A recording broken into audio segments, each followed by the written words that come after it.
that the doing is not all of it. In fact, the doing is just 5%, and the other 95, there's so much going on. And I have people in my own family and my own friendship circles who are excellent tradespeople or excellent at their skill, but have really found it challenging when they decided to step away from employment and start their own gig, because all of a sudden you're now responsible for all of the legal compliance matters.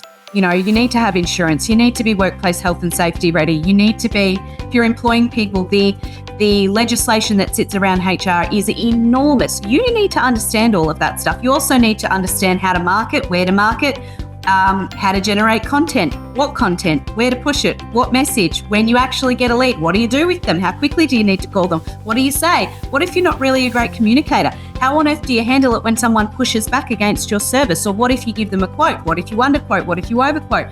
What if you give them a quote and then they say, no, it's too expensive? How do you handle all of that? And then what happens if they don't pay you? And I could go on. We are literally, we are the tip of the iceberg in all the other stuff that a business owner has to be across. That the doing is not all of it. In fact, the doing is just 5%, and the other 95, there's so much going on. And